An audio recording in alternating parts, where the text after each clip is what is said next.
jumping off that point, if you were to speak to, say, some of our audience members wanted to start a YouTube channel around Pokemon. Okay. Years in, we're not perfect. No. We're far from it, and both of us will admit that.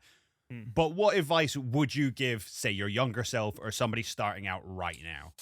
Oh, so I would say to them, get at least a somewhat decent setup. So, you know, you don't even need a mic, but you need something to at least capture the gameplay, and you need a mic that at least doesn't, you know, distort. And I wish I'd have known this at the time. My £30 mic, if I'd have known about filters, it could have fixed a lot of the issues that I had at the time in terms of peaking and you know, knowing where to place the microphone and getting a pop filter and all that stuff. And that'd be one of the things that I would say. The other thing is probably try and do something different. Don't just repeat what everyone else does. Whenever I try and do a series or a challenge video or anything like that, I try, like, when it comes to challenge videos, I try and do something that I haven't seen before, or I do a YouTube search. I'm like, oh, no one else has done that, so I'll do that. And whenever I do a collab series, or rarely, sometimes I'll do a solo project, I try and do something different. So, for example, our Wedlock, I'd never seen a Wedlock versus done on the channel before. So when we were discussing that, and you came up with the idea, I was like, I'm completely down with that, because it's a format that I haven't seen before. And when me and British Eagle, when he reached out to me for a collab, and we jumped on a call, we discussed it, and that's when the type lock idea was born, and no one else had ever done that before. So I'd probably say try and find something new, like try and find your niche, something that you enjoy, but also, you know, hasn't got a lot of traffic on YouTube, because it can be really difficult. Those first couple of videos, those first few months where, you know, no one's really watching, and it feels like you are just creating content for nobody. You've just got to power through that part, and I think that's the most difficult part, to be honest with you. What about yourself? What advice would you give? So a lot of what you've said, I think I'm just going to add on to basically what you've said there. Better gear does not make you better. No, it just doesn't. You need the skills, and the only way you're going to get those skills is by learning. Yeah. As Ben said, you know, filters are some of the best things you can ever get for your microphone. Learn what kind of gain to record at.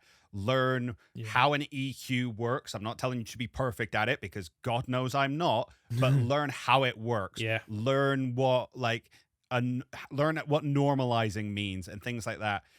That's going to improve your work far quicker than anything else. Always focus audio first.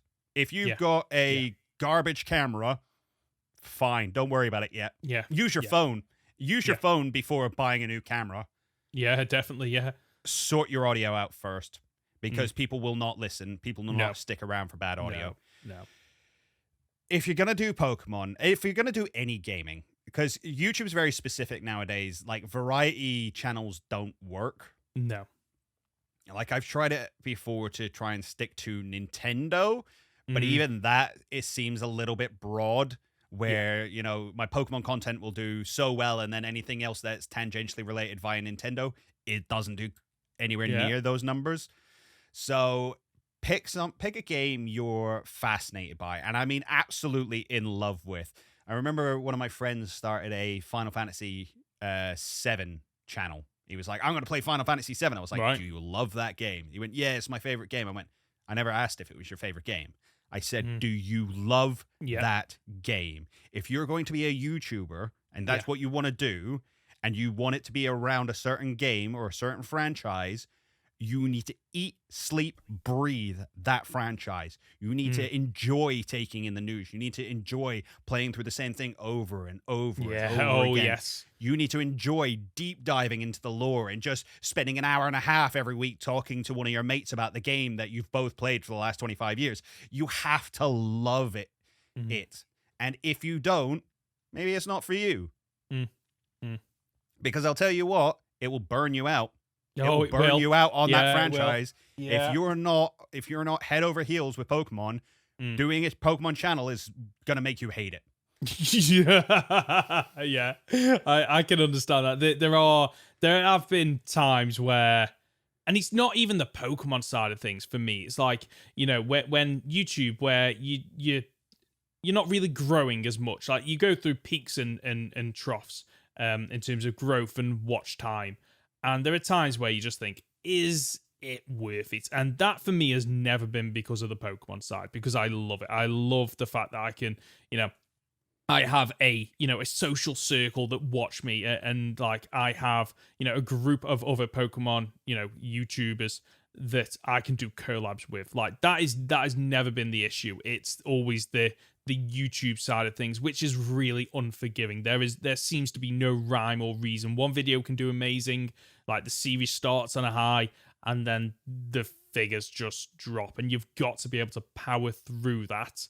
And in order to help with that, you need to be like fidget. Like Conor says, oh, now it's me. I need to apologize to you at the start of next podcast now. But as Conor says, you've got to just love what you are doing, and that will help you to power through. I mean, I'm a nerd for all this stuff. Like, we spoke before this episode about the fact that I've basically spent the last week and a half tearing my hair out to get my audio sounding exactly the way I want it. And that sounds like a bad time because I was stressed out. But it's like a roller coaster for me. It's that good kind of stress. Yeah. Oh no, there is such a thing as good stress. I don't know about if you're anything like me. Sometimes when I'm at work, like I perform at my best when I'm a little bit stressed. When I know there's deadlines or there's something that I need to the target or something that I need to hit, and it just helps to get you through and powers you through, and you perform at your best, and then you come out of it and you feel really good about what you've done. Oh, absolutely. And that's another problem with YouTube is there is no deadline. You are your own boss, realistically. Yep. You set your own deadlines. Like when I started this, I had to have a schedule. I had to have a very strict schedule. Otherwise, I wouldn't have done anything. Yeah.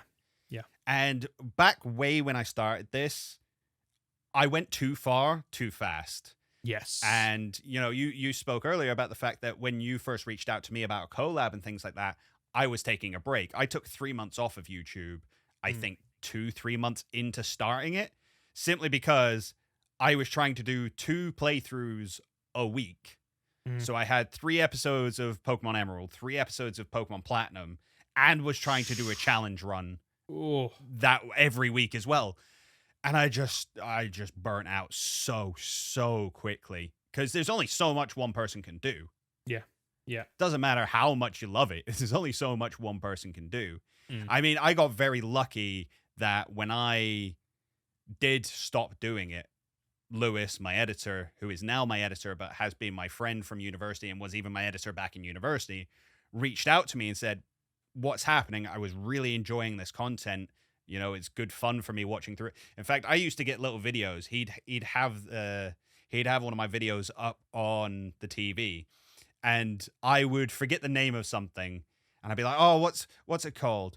Oh, what's the girl from Countdown called?" And he just filmed me on the screen going, "Oh, what's the girl from Countdown called?" And he's just like Rachel Riley.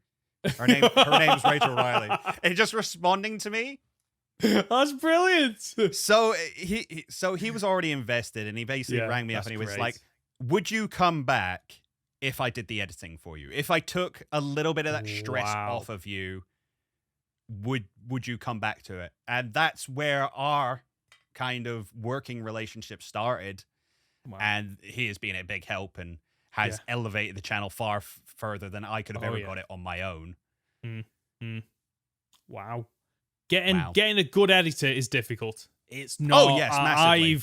I have worked with most of the content I do myself, and it's something that I pride myself on, to the point where it has held me back where I've been asked or people have edited for me on 1 or 2 series, and it's just crap. It was just crap to the point where it's not up to your quality. No, exactly. And like I have nothing against paying someone to do the editing and whatnot, but for me, my sticking point is, why would I pay someone to do a worse job that I can do when I can do it for free. And I know it's my time, so technically it's not free, but if you can get an editor or someone to help to, support you through that journey, whether or not it's just like a group of friends that just watch when you upload them, just to help you hit that algorithm and maybe get pushed out to a few more people, then it really does help, and it might get you through some of those more difficult times where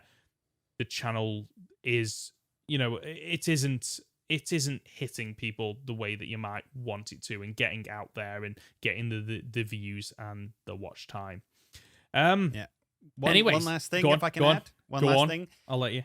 If you're going to create content that you would watch. Yes. So again, when I started, I was doing gaming. I'd never watched gaming. So a year and a half in, I realized I wasn't enjoying the content I was putting out anymore. And that's why I had to switch focus into something I actually would watch. And the channel has done better for it. Yeah. You are your own target audience.